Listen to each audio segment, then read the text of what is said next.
욕심이 잉태한즉 죄를 낳고 죄가 장성한즉 사망을 낳는다고 우리에게 말씀해 주셨습니다. 아버지, 우리 안에 혹여나 사욕이 있지는 않은지, 악한 불의가 있지는 않은지, 허물이 있지 않은지 오늘 귀한 말씀을 통하여서 우리의 자신을 비추는 귀한 시간 될 수 있도록 주님 도와주시옵소서. 예수님의 이름으로 간절히 기도하옵나이다. 아멘.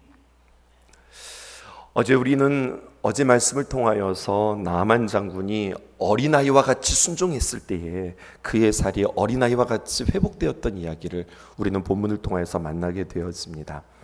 우리가 어린아이와 같은 미숙한 신앙은 버려야 하겠지만 우리가 어린아이와 같은 순수함, 순전함과 같은, 그렇게 순수하다, 순전함이나라고 하는 말은 다른 말로 표현하면 전적으로 아이가 부모를 의지하는 그 의지, 그렇게 하나님을 의지하는 일은 우리가 평생토록 배워야 하고 또 훈련해야 하고 그리고 지켜야 할 우리들의 믿음의 자세일 것입니다.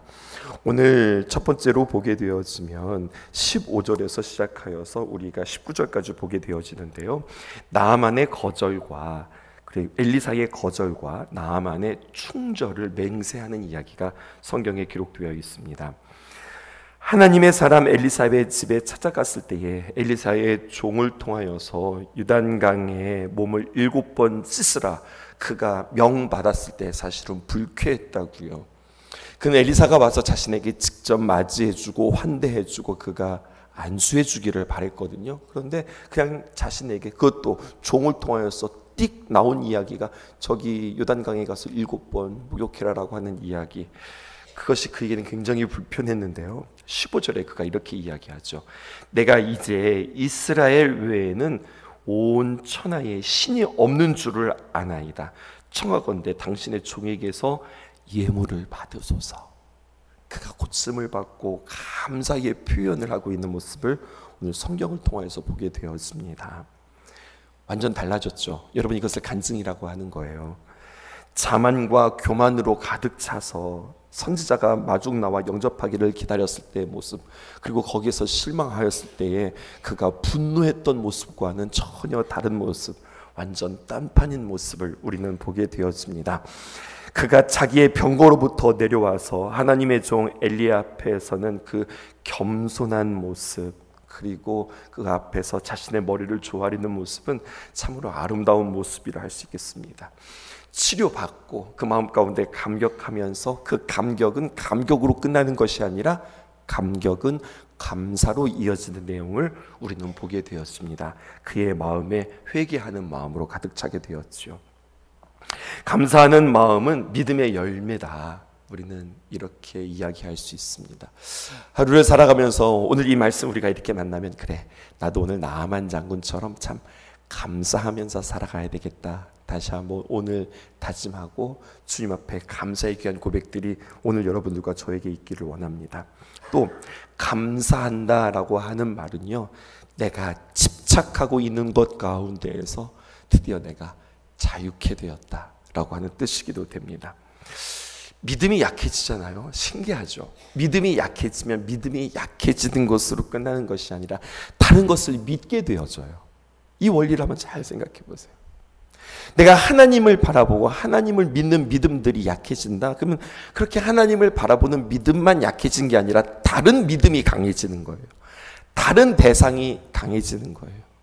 하나님만 바라보고 하나님만 의지할 때는 상관이 없었는데 그 하나님을 의지했던 그 마음들이 이렇게 약해지면 언제 나는 자식을 더 의지하게 되어지고 사람을 의지하게 되어지고 어떤 환경에 대해서 기대하게 되어진다니까요.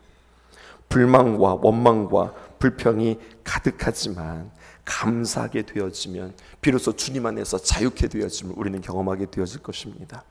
범사에 감사함으로써 우리 안에 있는 독을 뺀다. 이런 고백이 저와 여러분들에게 있었으면 좋겠습니다. 감사는 죄의 독을 빼는 해독주스와 같다. 그렇게 이야기하고 싶어요. 17절은 제가, 18절은 여러분들과 함께 읽겠습니다. 나아만이 이르되 그러면 청하건대 노새 2마리의 실을 흙을 당신의 종에게 주소서. 이제부터는 종이 번제물과 다른 희생제사를 여호와 외 다른 신에게는 드리지 아니하고 다만 여호와께 드리겠나이다. 오직 한 가지 일이 있사오니 여호와께서 당신의 종을 용서하시기를 원하나이다. 곧 내 주인께서 림몬의 신당에 들어가 거기서 경배하며 그가 내 손을 의지하심에 내가 림몬의 신당에서 몸을 굽히오니 내가 림몬의 신당에서 몸을 굽힐 때에 여호와께서 이 일에 대하여 당신의 종을 용서하시기를 원하나이다 하니. 그가 기적을 만나고 겸손해졌고 또 그의 입술에 감사도 있었고 엘리사를 대하는 태도도 달랐지만 그에게 유독 지금 그 전에 없었던 표현들이 그의 입에서 계속해서 반복되어서 나오는 표현이 있습니다. 15절에 보면은요, 자신의 자세를 낮춰서 엘리사를 향해서 나는 당신의 종이라 이렇게 고백하고 있고요. 17절과 18절에서도 당신의 종입니다 라고 하는 고백을 끊임없이 하고 있는 모습을 보게 되었습니다. 이 나아만을 한번 생각해 보세요. 나아만은 누구라고요? 아람 나라에서 권력 서열로 볼 때에 둘째 가면 서러울 정도로 막강한 권력을 가진 자입니다. 그러니까 그에게 주인은 그냥 아람 왕 하나뿐이고 그 다음에는 자신이라니까요. 그러니까 우리는 주의 종입니다 라고 하는 이 표현이 우리에게는 편한 표현이고 익숙한 표현이지만 나아만과 같은 입장에서 군대 장관이 그 아람 왕을 섬기는 그가 나의 주인은 누굽니까? 아람 왕이 당연히 아람 왕이죠.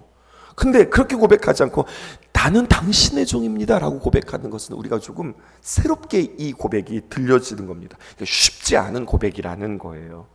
나만과 같은 태도를 우리가 가질 수 있을까 생각해 보는 거죠. 감사한 마음에 살해를 하고 치유받았으니 이제 고국으로 돌아갈 수 있습니다. 아니면은 충분히 내가 고침받았고 살해했으니 여전히 자신의 위신을 생각할 수 있고 자신의 위치상에서 거드름을 피울 수 있는데 15절에서 18절 불과 몇 절 사이에 당신의 종입니다 라고 하는 표현을 제가 세보았더니 4번이나 등장하고 있어요. 하나님의 사랑과 기적을 경험한 사람의 반응은 무엇인가? 오늘 또 하나 우리에게 이야기해 주고 있습니다. 그것은 바로 겸손입니다. 앞에서는 뭐라고 이야기했죠? 감사라고 이야기했다면 두 번째는 겸손이에요. 이것이 하나님을 제대로 만난 사람의 증거라 할 수 있겠습니다. 잠깐만 생각해 보자고요. 어제 나만만 생각해 보십시다. 11절에서 12절에 뭐라고 이야기했습니까? 엘리사가 자신에게 나와서 자기가 엘리사에게 나아가는 것이 아니라 오히려 반대입니다. 뭐라고 이야기하냐? 엘리사 당신이 나에게 와야지. 이게 자신의 생각이었다니까요. 그리고 그렇게 명령하지 말고 당신이 나한테 와서 나를 응대해주고 나에게 안수해줘야지 이렇게 이야기하죠. 그리고 그 뜻대로 되어지지 않자 그는 분노하고 떠났다니까요. 보면 볼까요? 열왕기하 5장 12절에 있는 말씀입니다. 다메섹강 아바나와 바르발은 이스라엘 모든 강물보다 낫지 아니하냐. 내가 거기서 몸을 씻으면 깨끗하게 되지 아니하랴 하고 몸을 돌려 어떻게 떠납니까? 분노하면서 떠나는 자가 바로 나만 장군이었습니다. 그러니까 여러분 보통 사람이 아니에요. 분노하며 떠났던 그가 완전히 치유함을 받고 그의 몸이 회복되어지자 그는 다시 한번 회심합니다. 하나님만 고백하면서 온 천하에 하나님 외에 다른 신은 없습니다. 하나님과의 관계를 철저하게 합니다. 여러분 유일하신 분은 바로 하나님입니다. 누구의 입술을 통해서 지금 고백하고 있어요? 하나님을 알지 못하는 아람 사람 나만 장군을 통하여서 그 고백을 지금 하나님께서 듣고 계시는 겁니다. 이와 반대로 성경은 오늘 우리와 대조하고 있습니다. 누구를 대조하느냐? 하나님의 언약한 백성 이스라엘의 왕은 하나님 앞에 어떻게 고백했는가? 열왕기하 1장 2절 아하시아의 고백을 한번 볼까요? 아하시아가 사마리아에 있는 그의 다락 난간에서 떨어져 우리가 알고 있는 이야기죠. 병들었습니다. 사자를 보며 그에게 이르되 에그론의 신 바알세붑에게 이 병이 낫겠나 물어보라. 여러분 아하시아에게 있어서의 신은 누구예요? 하나님 아니에요. 자신이 살고 죽는 이 결과에 대해서 어떻게 이야기합니까? 에그론의 신 바알세붑에게 물으라 이렇게 이야기하는 거죠. 이방신에게 절하고 의지하는 이방인보다도 못한 이스라엘의 왕의 모습을 사실은 성경은 우리에게 대조하면서 고발하고 있는 모습입니다. 나만의 이 고백을 통하여서 하나님이 정말 기대하고 계시는 것이 무엇인지 열왕기하를 읽는 독자로 하여금 우리에게 다시 한번 요청하고 있어요. 야, 얘들아, 옛날에 이런 일이 있었다. 나의 백성 이스라엘의 왕이 죽을 일을 만났는데 그가 바알세불에게 찾아가더라. 야, 나를 알지도 못하는 아람 왕 군대 장관이 그가 치유받았다고. 세상에는 다른 신이 없습니다. 하나님만이 신입니다. 라고 고백하고, 내가 어떻게 하여 이 은혜를 보답할까? 그렇게 얘기하더라. 하나님이 우리에게 이렇게 이야기하는 거죠. 17절 말씀, 이제부터는 종이 번제물과 다른 희생제사를 여호와 외에 다른 신에게는 드리지 아니하고 다만 여호와께 드리겠습니다. 하나님의 은혜에 나만이 반응하는 모습이에요. 하나님이 어떤 보상을 바라시면서 우리에게 치유하고 우리에게 어떤 기적의 역사를 베푸시는 하나님은 아니세요. 우리가 하나님 앞에 보상한들, 우리가 하나님 앞에 무엇을 드린 듯, 지난주 주일 예배를 드리면서 우리가 보원 예배 가운데 그렇게 기도했지만, 우리가 무엇을 주님께 드린 듯 그것이 주님께 모든 것들을 가지고 모든 것들을 다스리고 모든 것들을 창조하신 이가 무엇이 아쉬워서 우리에게 그것 달라고 하실까요?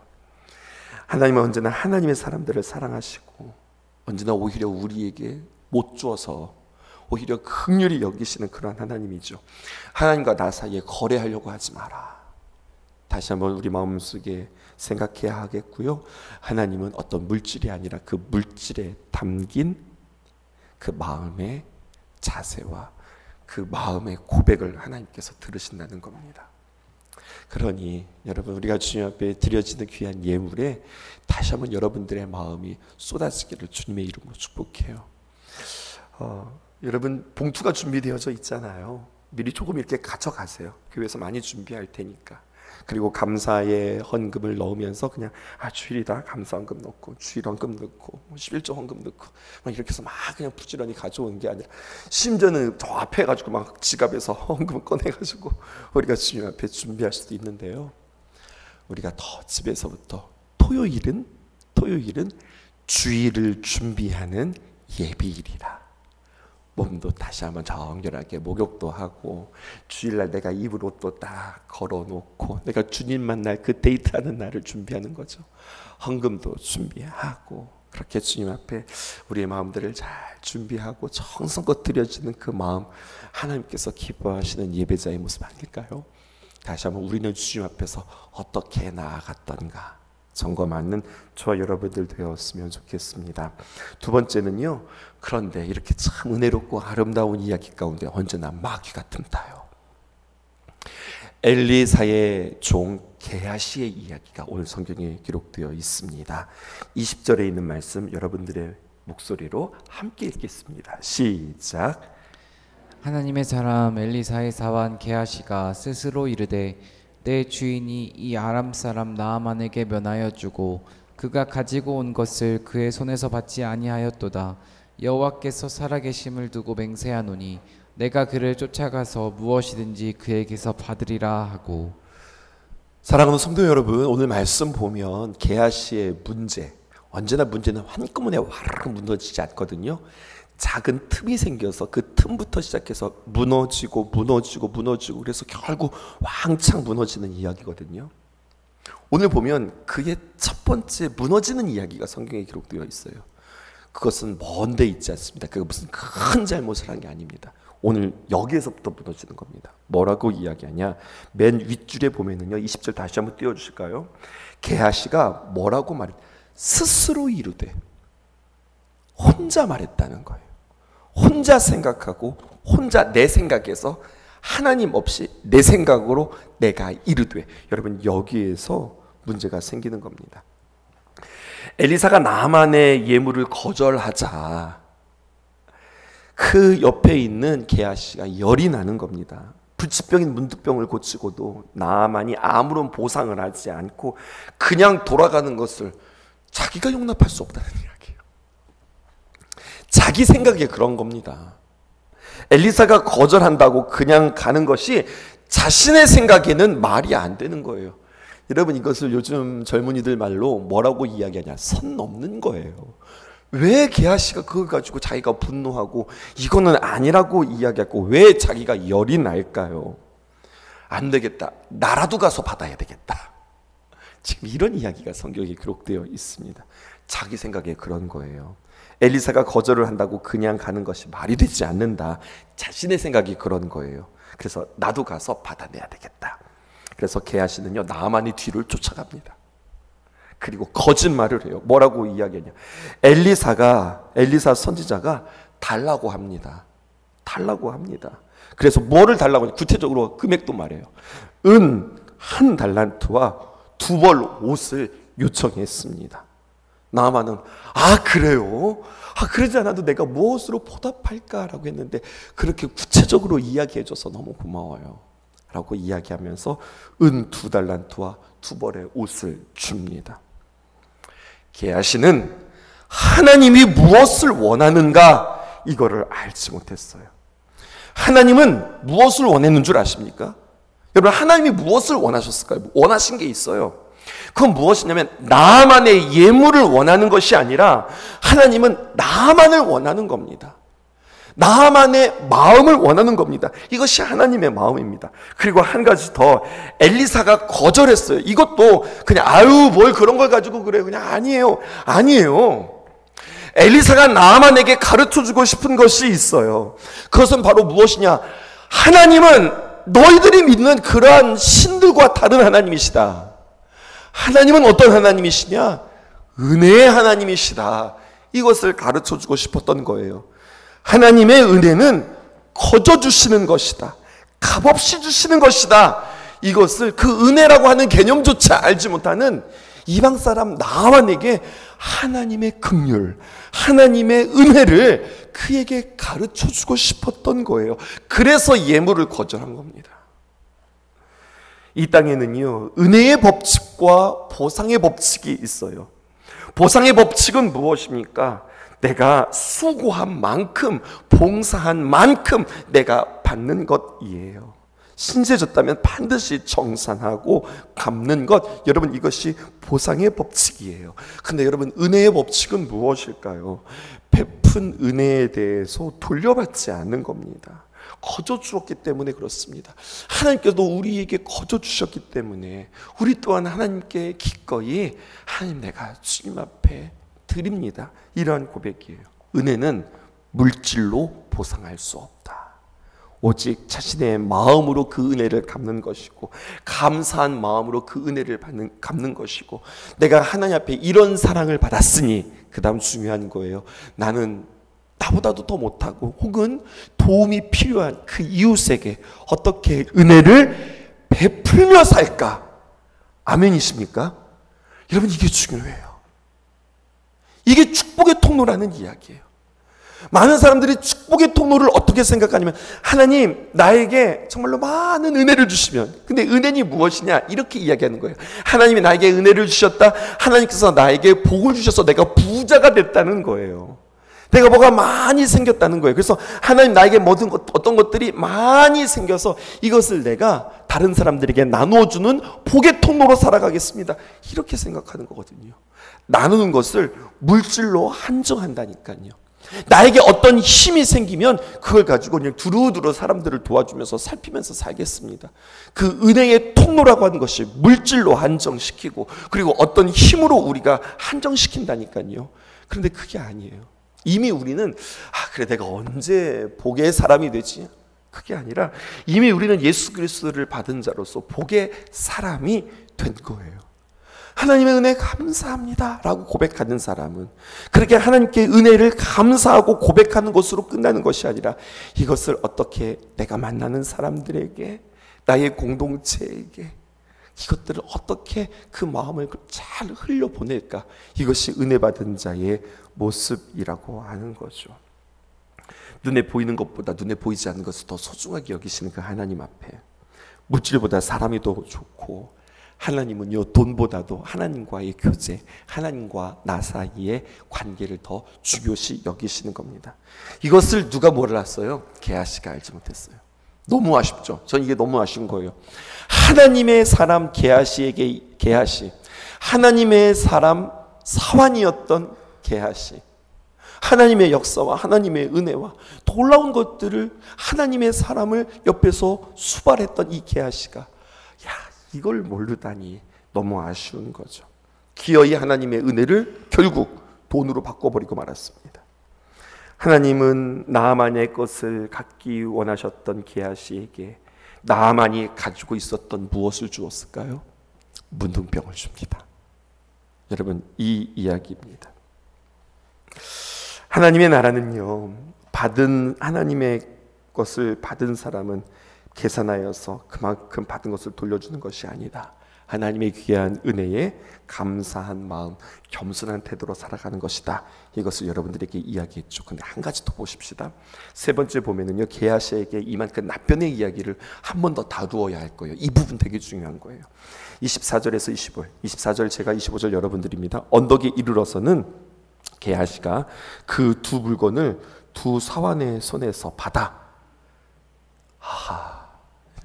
죽으려고 작정을 한 겁니다. 그렇게 이야기해 놓고 이것을 자신이 집에 감추어 놓고 그들을 보내게 했습니다. 25절 함께 읽으실까요? 시작. 들어가 그의 주인 앞에 서니 엘리사가 이르되 게하시야 내가 어디서 오느냐 하니 대답하되 당신의 종이 아무데도 가지 아니하였나이다 하니라. 오늘 주님이 우리에게 물으십니다. 동일하게 물으십니다. 네가 어디에서 오느냐? 내가 어디 있다가 오느냐? 여러분, 게하시가 악행을 했음에도 불구하고 수치미를 뚝 떼고 아무 일도 없었다는 듯이 엘리사에게로 옵니다. 엘리사가 게하시에게 묻죠. 25절. 엘리사가 이르되 게하시야 네가 어디서 오느냐? 성경은 이런 질문 많이 했어요. 아담에게도 주님께서 질문했습니다. 아담아 내가 어디 있느냐? 오늘도 주님께서 우리에게 말씀하세요. 사랑하는 성도들아, 너희가 어디에 있다 오느냐? 네 마음이 어디 있다 오느냐? 너는 지금 어디 있느냐? 하나님 당연히 지금 예배당에 있죠. 아니, 너는 지금 어디 있느냐? 내 마음은 어디 있느냐? 내 시선은 어디 있느냐? 하나님께서 물으시는 거예요. 왜 물으시는 거예요? 몰라서 물으시는 거예요? 아니에요. 깨우시려고 물으시는 거예요. 우리의 다시 한번 자리를 확인시켜 주시려고 주님께서 우리를 깨우쳐 주시려고 물으시는 거예요. 다른 말로 표현하면 마지막 기회예요. 게하시가 만날 수 있었던 마지막 기회예요. 그가 온전할 수 있었던 마지막 기회예요. 그런데 놓쳤습니다. 게하시가 어떻게 합니까? 아닌 척합니다. 거짓말합니다. 그때 엘리사가 말하죠. 26절. 엘리사가 이르되 한 사람이 수레에서 내려 너를 맞이할 때에 내 마음이 함께 가지 아니하였느냐? 지금이 어찌 은을 받으며 옷을 받으며 감람원이나 포도원이나 양이나 소나 남종이나 여종을 받을 때냐?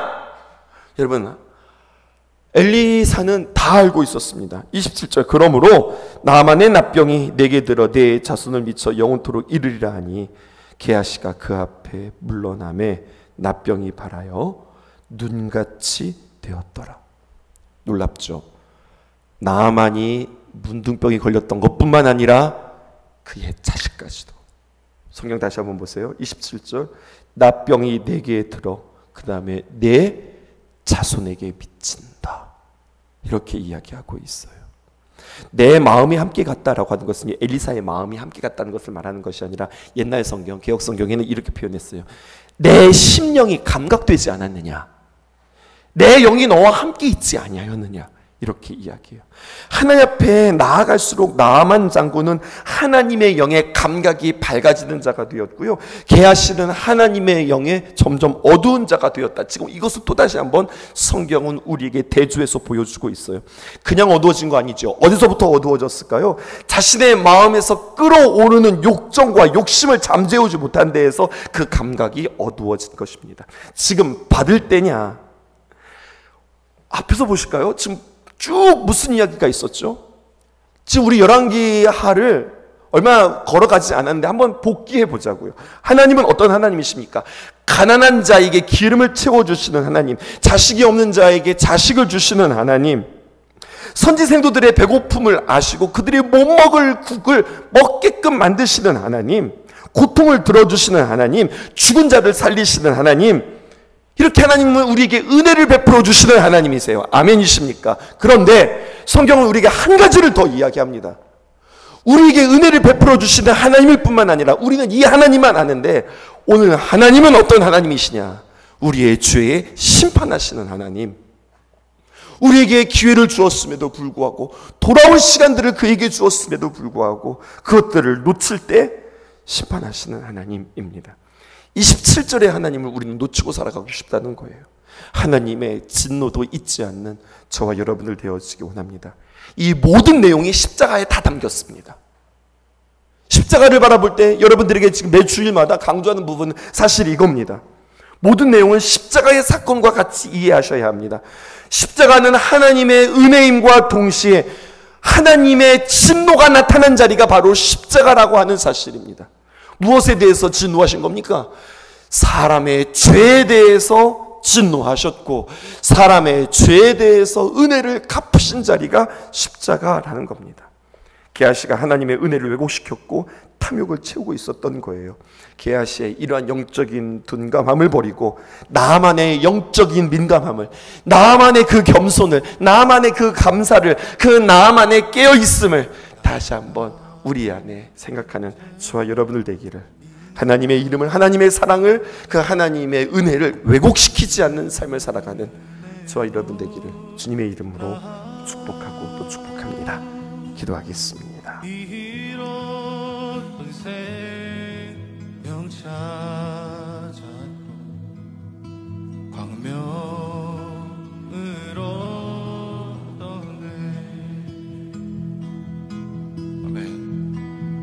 큰 죄악에서 큰 죄악에서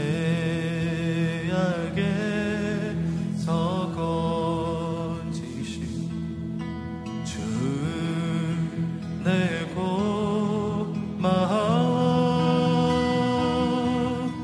나 처음 믿는 그 시간 귀하고 귀하다. 나의 결박 부셨도다. 나의 구세주 대속했네.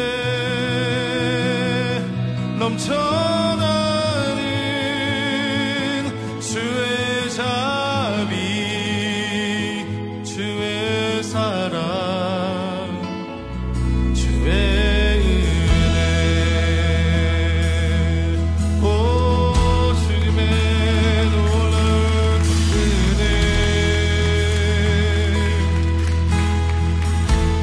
내가 산 것도